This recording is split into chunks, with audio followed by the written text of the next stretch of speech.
For real, this chair is going to snap underneath me one of these episodes. And it'll be hilarious because What are you talking about? You're going down with me. Have you on video. Well, don't, because it'll hurt my back. Don't laugh then. It'll be still funny. Crippled. So what time are you heading to Medicine Hat on Sunday? Yeah, no. I decided not to. I don't want to drive it.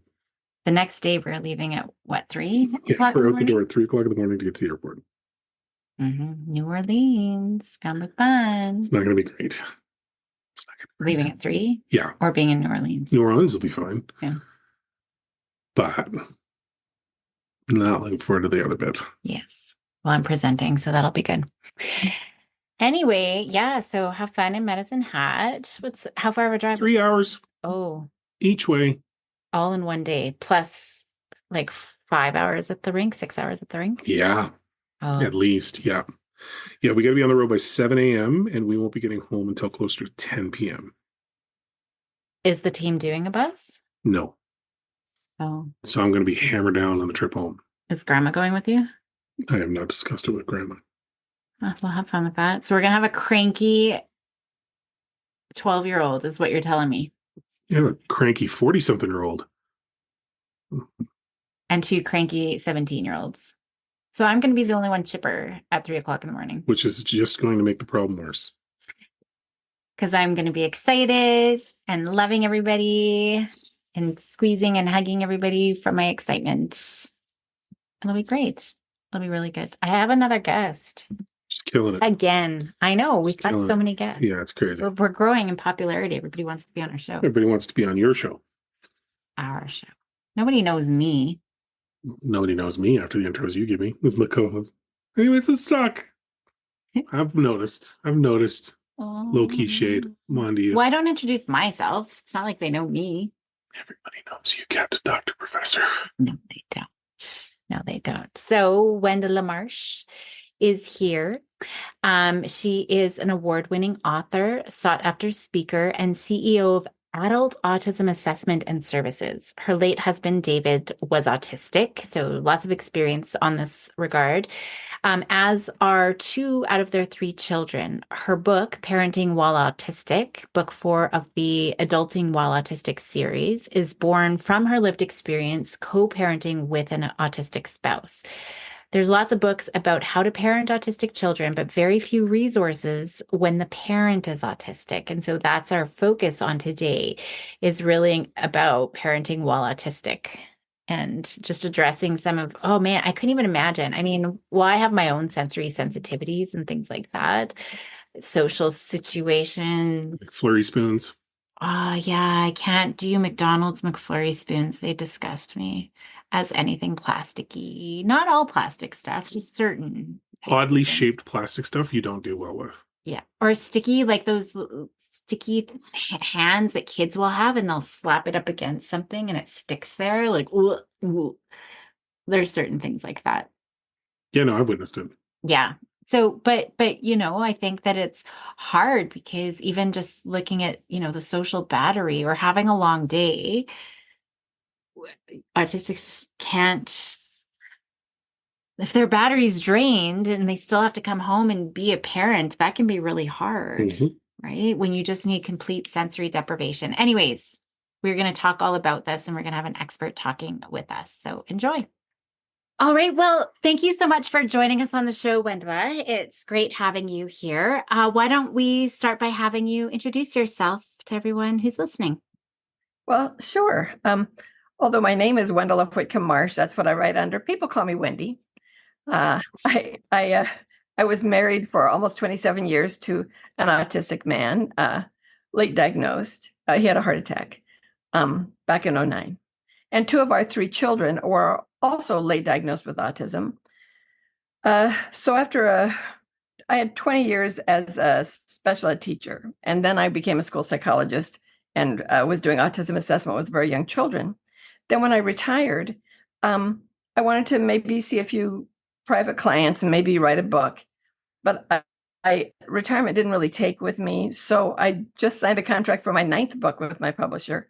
Oh, wow. And I now, I'm the CEO of a nationwide group practice, adult autism assessment and services. And many of our clinicians that we hire are autistic themselves. So they really get it. And that's what I love to do and to talk about, is helping late diagnosed people get the answers that they need. Because there comes with so much, especially if there's a lot of questioning as they're younger, or different diagnoses. I mean, I can't tell you, I diagnose as well. I do a lot of assessments, and so many, especially of the women, but men too, who come to me with borderline or like some other personality disorder and extreme anxiety. So yeah, so many different things, because people don't want to say autism, or maybe they don't feel qualified. I don't know, but or they have the picture of Rain Man, right? Like it's the stereotypical presentation, and they're just not well trained, or to see. Yeah. So, well, today we're going to be talking about parenting, as a neurodivergent parent, and all of those types of things. So, because you mentioned, there's so many books and resources on parenting an autistic child, but there's not a lot of supports as a parent. So I don't know, where do you want to start? Maybe we can look at, is parenting even right for them? Do you want to start there, or where do you think would be good? I know that people have said, oh, well, autistic people shouldn't have children because they wouldn't be able to do it, which is just a lot of nonsense, as I'm sure you know. My late husband was an excellent parent. You couldn't find a more loving dad. And just because someone is autistic is not a reason not for them to not be parents. Of course, not every neuromajority person should be a parent. Each person decides for themselves. It is not an easy path, nor is it short term, but it is so rewarding to people who feel called to be a parent. And so it's worth it. My publishers, as part of the Adulting While Autistic series, they wanted to do one about parenting because of what you said. There's not that much for the parents that are autistic. And in the research I did, that there are a lot of different experiences that people might not be prepared for, from pregnancy all the way through. So it's good to have some words from people who've been there. And I have to say, in my books, I'm not autistic. I'm in the neuromajority. I feel like I'm autistic adjacent, but that doesn't mean I'm autistic. That would be minimizing the very real experiences of actually autistic people. So for every book I write, in addition to making up some fictional characters that kind of illustrate the different points I'm making, I always include paragraphs written or anecdotes written by actually autistic people sharing their experiences, because those are the voices we want to amplify and listen to. So I had the privilege of listening to a lot of mostly women, moms, but also there was a dad who had a lot to share. And I was so grateful when these parents share their experiences so I can put them in the book. That's so important. I don't know if I've answered your question. No, that's good. Yeah. And I know actually a lot of parents who have come to me who it could be the spouse, it could be the autistic parent themselves, just worrying about not having the empathy. And I think that that's a false myth, right? That autistic people don't have empathy. And I mean, I think more so they feel even more, and they can sense those emotions even more. Yes, intense empathy. Yeah. I haven't met a single autistic person who lacked empathy. They don't always express it on their facial expressions. Not everybody is a facial expressor. But as you said, some are intense. Their feelings for empathy run very deep, and it can be debilitating to be near someone who's in pain if you feel their pain. So yeah, I wouldn't worry about empathy with autistic parents. Yeah, that's a big one. You're scared of telling me about anything bad because I'll just have a big meltdown. Yeah, you do absolutely react, for sure. I don't know why I'm scared, but I'm selective in my approach on how I give you news. That's for sure. Especially if it has anything to do with children. Yes. That can be really tricky. So what are some strategies for autistic parents of newborns? Maybe we can kind of go through the different ages. Okay.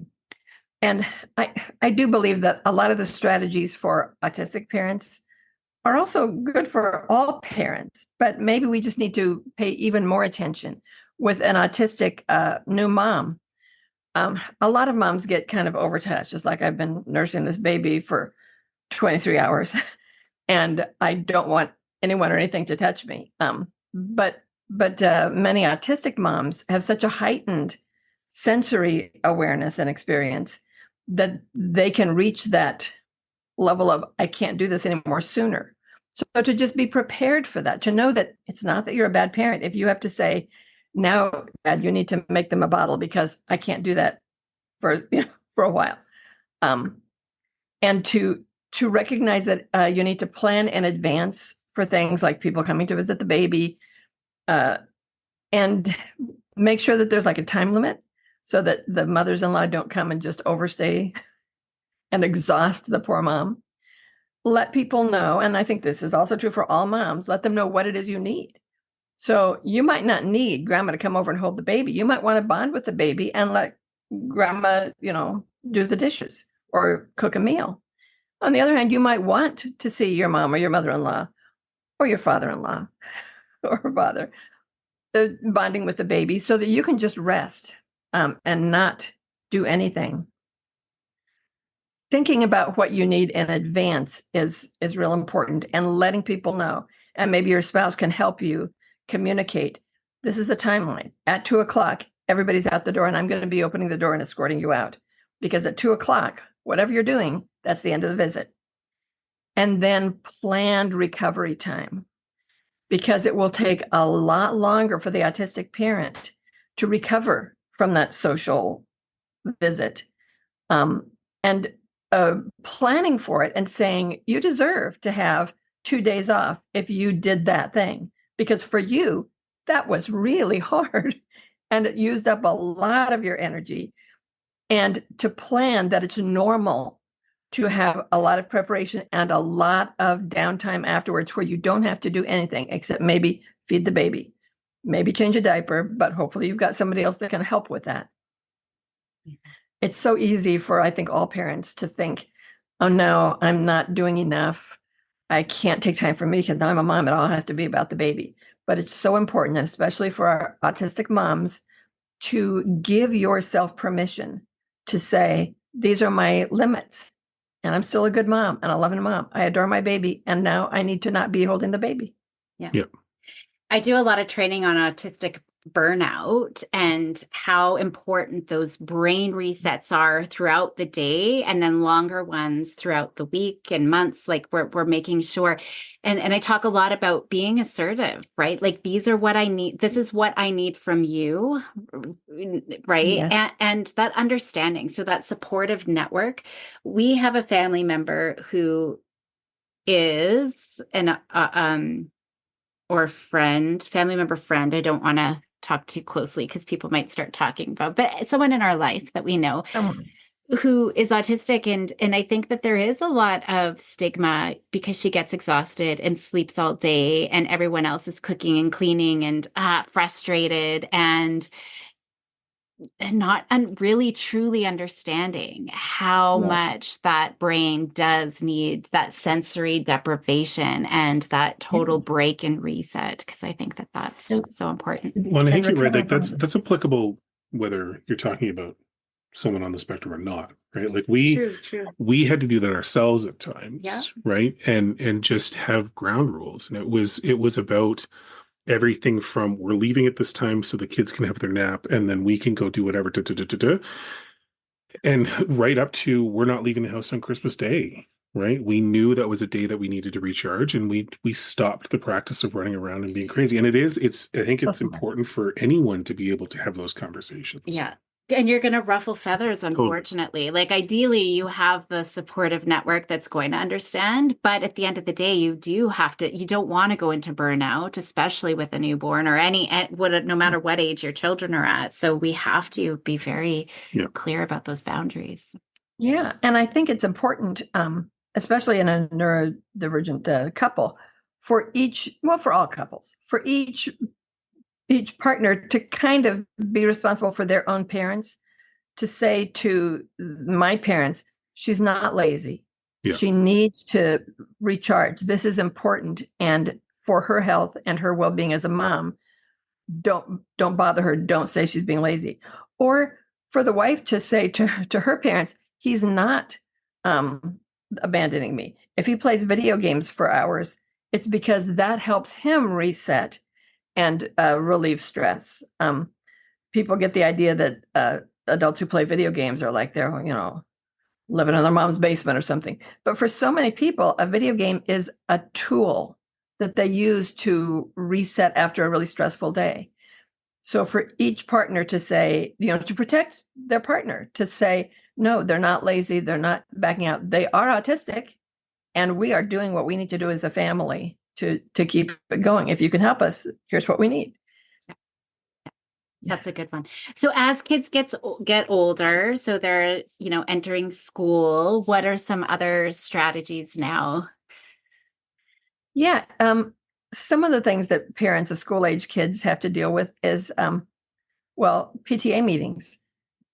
There might be a feeling that if I'm a good mom, I have to go to every single PTA meeting, or maybe it's called something different now. A PTA, I don't know what they call it, but to those big group parent meetings, which is, there's a lot of socialization. You get coffee. Somebody's talking about stuff that's really boring.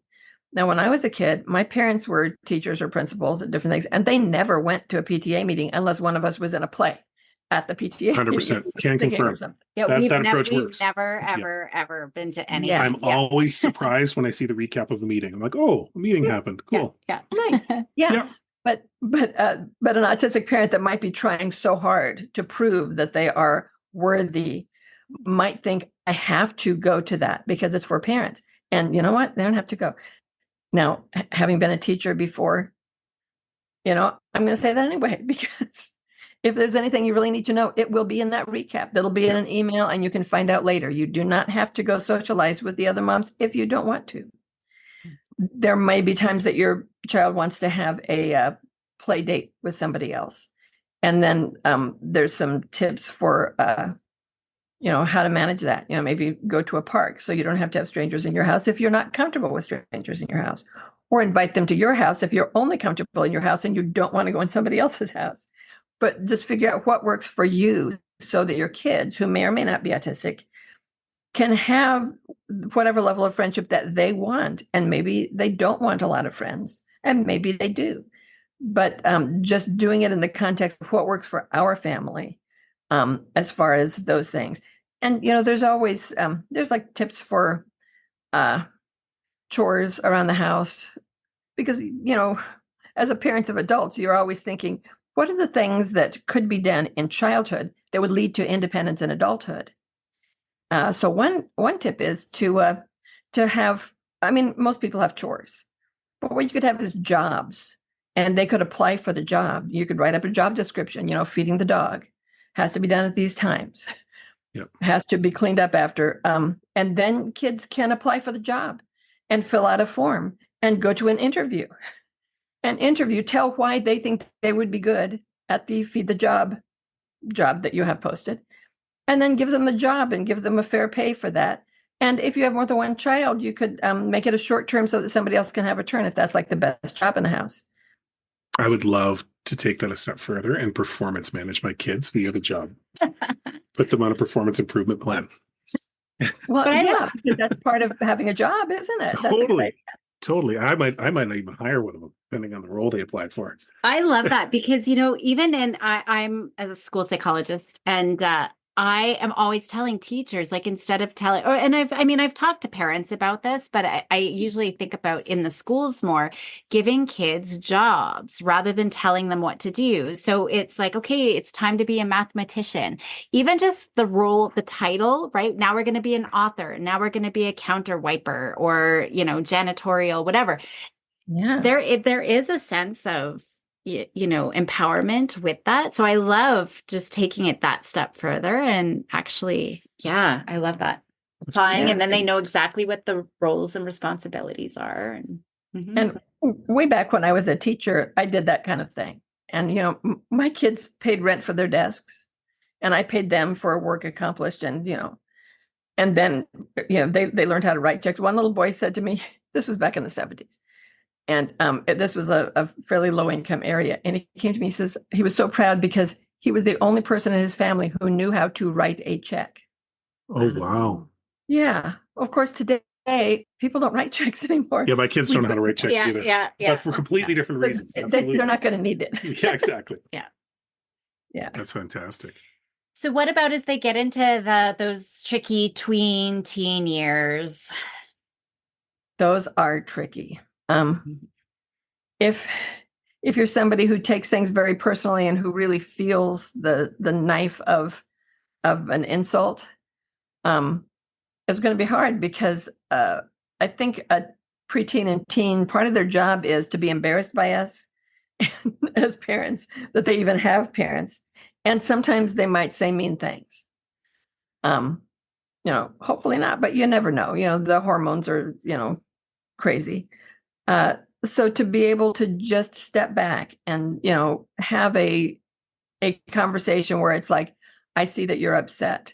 This is probably not the time to talk about it. Let's make an appointment to sit down later. And then you can tell me why you want to stay up till 3 a.m. And then I can tell you what my concerns are about that request. And be able to sit down when feelings are not so high and really tell them the reasons. It's so easy to say because I said so for parents, because, we've had kids asking us why since they were 2. And it can get difficult. And for many people on the spectrum, verbal communication is not always their strongest suit. And they might want the time to sit and think, why am I uncomfortable letting my child do that? What are the reasons? What are the red flags? And maybe they are totally right and they should not let their child do that thing. And here are the reasons once they've thought about it. And maybe they're thinking about the way they were as a child and they're worried that their child will get, picked on or something. So that will give the parent a chance to really reflect, am I saying no to this because it's a bad idea and they shouldn't do it, or because of my own fears as a parent? Mm-hmm. Yeah, I think that's good for everybody. Yeah, and it sounds like a lot of not to oversimplify it, but a lot of these seem to be rooted in just taking the time to understand what it is that is required, and then having a conversation about it, right? Like taking the mind reading out of parenting, both to your spouse and to your kids, and being really clear on both sides of the coin of what's required and how you need support, and then responding in kind, right?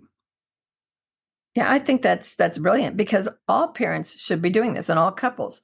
But when you're aware that maybe one person in the couple has a slower time of wanting to think about something, they're on a different timeline. When I talk to adults who struggle with conversations like, when do I go in? It's like a social conversation is like jump ropes going, And when I was a child, you used to have to, of course, it was only one jump rope when I was a child, but it would be spinning and you'd have to when am I going to run in? When am I going to run? Okay, then you run it and start jumping. Well, for the neuromajority conversers, there's a speed at which they're comfortable jumping in. It's going like that. Boom, they're in there. They're talking. But for many of the autistic people that I know, they have a different speed. They're waiting for a wider opening to know now it is to talk, and sometimes that doesn't happen. So in any communication with spouse or with children, just being aware of each person's speed of talking. If you have a very fast talking 12-year-old girl and you are a think about it parent, just set a date, say, write down for me what you want and why, and let me review it. And then I will tell you what I think about it, rather than trying to keep up with them in that time. Mm-hmm. And a lot of this is just self-awareness. Actually, I was just on a consultation earlier today, and it's with a psychologist working with some autistic clients and just asking me about all of these questions. And I'm like, we need to take a step back here. And before we try to, because it sounds like you're giving them a script to mask, and we don't want to do that. that's terrible. That's what we used to do. Like, I started working with autistic children in the early 90s, and it was social stories. And it was essentially, here's how you mask, here's how you fit in with the neuromajorities. And now we see them all anxious and depressed, as adults. So I was saying, we got to take a step back and have some self-awareness first. And I think that's good for us as parents anyways. What do we need to fill our emotional piggy bank, our brain power, our executive functions, our whatever it is that we need? What is that? And really delineate it, because I think we wait until we're at capacity, and especially with autism, it's just these compounding things that we could have addressed way earlier, but we don't. We wait till the tipping point, and now we're screaming and yelling, and now everybody's upset, and now, it's just beyond that point. And I don't know if that's, and I don't think that's exclusive to just anyone that's autistic, that's right? What I'm saying. That's the thing. Like all parents, especially these days, everybody is compounding more and more. Yeah. So the self-awareness and that reflection, I think, is critical. And I think if you're the neuromajority in the relationship, you've touched on it a couple of times, Wendy, in terms of take some time to self-reflect, but also take some time to really understand your partner and be comfortable with the fact that, how they act is not necessarily an intended negative action. It's just how they process, or how they have to cope, or whatever the situation you're in, right? Yeah.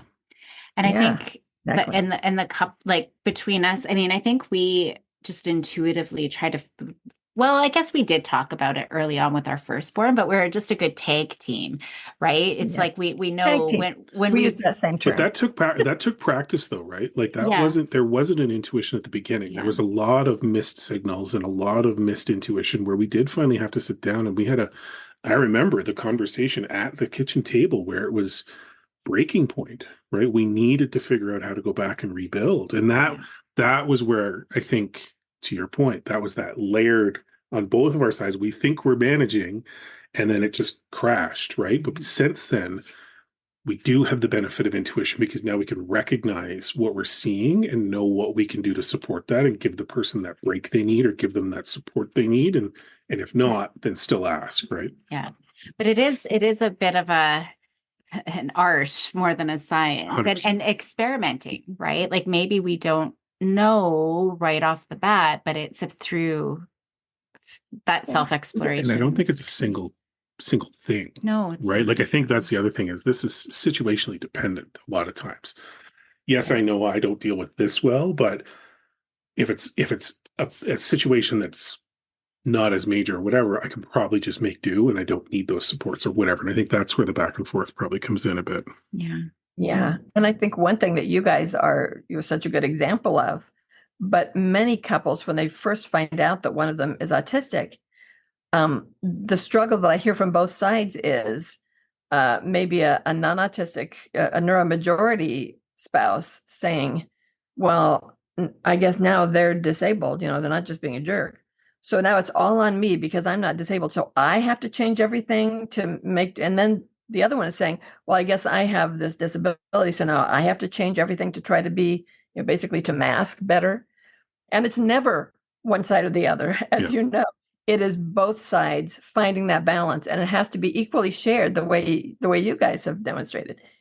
It's never one side that has to change when there's a mixed marriage like that. Absolutely. Which I think is important. Well, any other tips, anything we haven't talked about that you think is important to share? I just remembered one mom who shared with me that before she knew she was autistic, she was yelling at her 5-year-old child every single day. She adored this child. This was, she would never want to yell at her child. So for years, she'd been doing all kinds of anger management training, thinking she had an anger management problem that was completely resistant to any kind of therapy. Then she found out she was autistic and self-reflected, like you said, and realized it's not an anger management problem. It's a sensory problem. She would be in a room, there'd be a TV in there, in the other room there's music, and then her daughter starts jabbering and comes up to her and starts asking her like a bunch of questions all at once while all the other sounds are going on. And she would have overload and it would come out as yelling. And there was her daughter being yelled at, even though that was never her intent. And once she knew she was autistic, she said, okay, here's the new rule. Only one sound going on at a time. If you want the TV, no radio. Because even if it's in the other room, I'll hear it. And if you want to come talk to me, great. Just turn off the TV. Pause. Now we can pause the DVD or whatever it is. And then you can come talk to me. I'll give you my undivided attention. And she never yelled at that little girl again. That's awesome. It stopped like that, from this, what seemed like angry yelling at a defenseless child, to boom, no more yelling. She just had to change her environment. Yeah. I really think that this show will be valuable for any parent, because I think, whether anyone's autistic or not, I mean, we all have our sensory needs or our limits, and just knowing if I've had to work all day versus a day I'm working at home, like we just have different capacities. And I think that the neurodivergent, I mean, just to have a lot of great things in terms of being assertive. This is what I need, being logical, being black and white, not trying to mind read and, assume that I just think that there's so many strengths there that we could all learn from. Yeah. Agreed. And while we would never say, I just thought of another, while we would never say you should mask more, I think it's appropriate to create a script for asking what you want, so that you can be the broken record of continuing to politely and respectfully state your needs. In an argument, because not everybody is fast on that back and forth argument. If you have a script, you can use it for good, not for the purpose of masking who you are. Exactly. And I think just to add to that, I think it's important to make sure you've got time to be autistic, to go do your self-stimming, to engage in your interests. I mean, it's the same thing with the neuromajority, just making sure we're engaging in self-care and things that we love doing. And like, those are really important as well. And I think embracing the awesomeness of autism and just changing the shift, from disability to there's awesomeness, and we can laugh and embrace, maybe there are little quirks, and there's just, well, you call us ping pongs all the time. Well, that's for a different reason though. But also not, especially with the ADHD, where you're like, what is this? Right? Like, you're whatever. I don't know. We embrace it and we love it. And I think that's part of our identity as a family now. Yeah. And, I think it's great. The word disability is so, on the one hand, there's nothing wrong with being autistic. It's a different brain. It's not the majority, and being in the minority is hard. But on the other hand, if you need certain services, then let's just say it is a disability for people who need something. And that can be a difficult, it's like, oh, well, you have high functioning. I can't even say high functioning. I hate it. Yeah. But if people say, oh, you must be high functioning because you weren't identified when you were 2, therefore you get nothing. And sometimes people need something. So my hope is always that people will get what they need. Exactly. Yeah. Because there are challenges. I don't want to diminish that. Right. And Well, thank you so much for being on the show. It was absolutely wonderful having you here. I have all of your information. I'll put it in the show notes. But for people who are listening right now, where's the best place for them to reach you? If you want to email me, you can email me at Dr. Wendy, that's DrWendy at adultautismassessment.com. And put on the subject line the name of this podcast, so that I'll know where we met. Give me a little reference. And thank you two so much. It was lovely to get to meet the two of you and to spend this time with you. I've loved it. Us as well. Very much the same. Thanks for making the time. Thank you.